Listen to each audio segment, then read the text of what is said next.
Hi there, Fiona Pearman and Kate Bora. And this month we're delving into the merit myth, what it is, why it matters, and why it can be a problem. So starting off, what do we mean by merit? Well, pure merit is all about hard work, skills, and an ability. It's often held as an ideal in organisations and seen as something we aspire to and the way in which we promote and reward participation. Now, there's practical definitions around merit too, and most modern hiring systems think about, what's included, what do we mean by merit? And it will often fall to credentials, the degrees, the certifications, some standardized testing, performance, our successful outcomes, the output we've created, as well as our skills. What are the tested technical abilities and our tested competencies? Now we've defined merit. Let's talk about what is the merit myth. And this is the belief that success is based solely on merit, hard work that we've just talked about. Now, critics argue that this narrative is a myth because it assumes an even playing field and ignores structural barriers and the massive role that inherited wealth, social connections, and luck can play in determining life's outcomes. And it can be useful to think about the two contexts here, this merit ideal, where success is based solely on merit, hard work, skill, and ability, and this merit myth or the reality of what we actually see. And some examples of this are starting point. So we love to think that everyone has an equal opportunity, that everyone's starting from an even playing field. But the merit myth, the reality is, we know this, some people have a massive head start. They are financially advantaged if their parents are wealthy, got access to coaches, tutors, all sorts of supports, financial resources, and networks. And that means it's quite different, an uneven playing field. When we talk about success drivers, in the merit ideal, we believe anyone can make it. Work hard enough, you've got the talent, you'll be successful. In reality, success is far more a mix of, yes, effort, but also privilege, connections, and luck. When we think about hiring, we like to, in the merit ideal, think that hiring is all about an objective assessment of skills that we've got on a piece of paper, that we're assessing everyone evenly. And the merit myth, the reality is often that as humans, our biases can absolutely come into play in hiring decisions. Things like they're a good fit for the organization, or we like to hire people that are like us, or people within our own networks. And so this absolutely impacts this merit ideal and plays into the very reality of why the merit myth is such a, I guess, popular conversation. Now, if we think about the opposite of this merit ideal, this is a system where we reward power and structures such as nepotism, favoritism, class, birth connections, is how we reward people and how, I guess, what defines success and outcomes that we achieve in life. Now, why is this all a problem?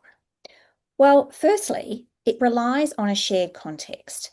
So, merit actually operates within a shared system of understanding of values. It's not objective, it's not some neutral term that everyone understands and agrees on. We've all referenced the idea of merit, but what we're talking about in that context can be quite different. And what's considered meritorious in corporate leadership can often mirror or demonstrate existing power structures. And that can be traditionally masculine traits like assertiveness or following linear career paths. And this can disadvantage others, including women, who maybe have other responsibilities and do things a little bit differently. Next, it actually allows us to justify inequality and privilege and how it shows up and plays out in our society and in our organizations. The belief in a pure merit system is used often by those advantaged or privileged to justify their success and power. They want to believe, and of course we want to believe, that we've earned our success through our talent and our effort. And we don't want to think that, any luck or any inheritance, whatever that looks like, has contributed to the success that we're experiencing in career and or life. I think that's a hard piece to reconcile internally because this identity, this piece I've built about myself and my own success and my achievements, if it's underpinned by privilege, if it's not actually merit, then that feels uncomfortable and difficult. And so we want to be aware of that playing out. I think sitting alongside this is our tendency to shift blame to individuals by that assumption of a level playing field.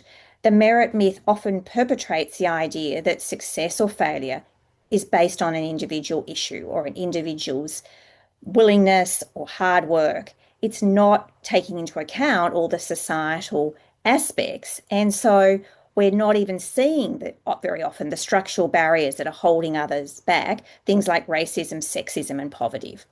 Yeah, here, my lack of success is a function of my skill, capability, experience, not a function of the system and environment that I'm operating in. I think there's a really important conversation to have around merit, and that's the paradox, of meritocracy. Here, organizations, individuals believe that if we are operating in this pure merit ideal, where success is a function of my skill, capability, experience, my credentials, then we become, and research backs this up, we become less vigilant about our own biases. We tend to default to the fact that these decisions are based on merit, and that none of these biases are playing into the decisions that we're making. This is really critical because we know that humans are deeply, deeply impacted by the complex, diverse biases that we bring from, our life experience into the decisions we make in an organization. I think finally, this is a problem because we create barriers to actually addressing the very problem. The myth suggests the current system is already fair. We're already working with merit. And so it's then seen, then used as a weapon against policies like affirmative action or DEI initiatives or quotas.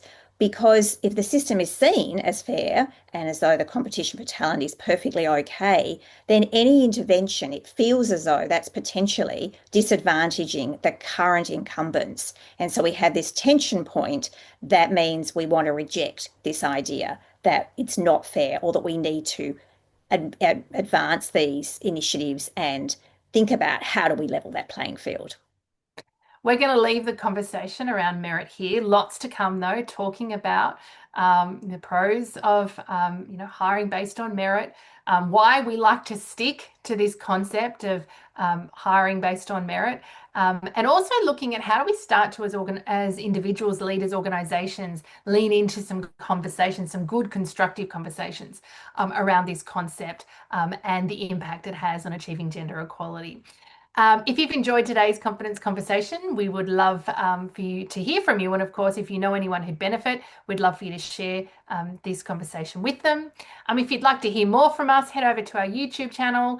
Over 400 videos of us sharing lots of different contexts around our work, and of course, over 50 Acts of Confidence alumni sharing the impact of the program on their careers and lives.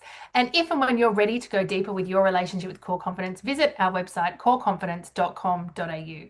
Thanks for tuning in today.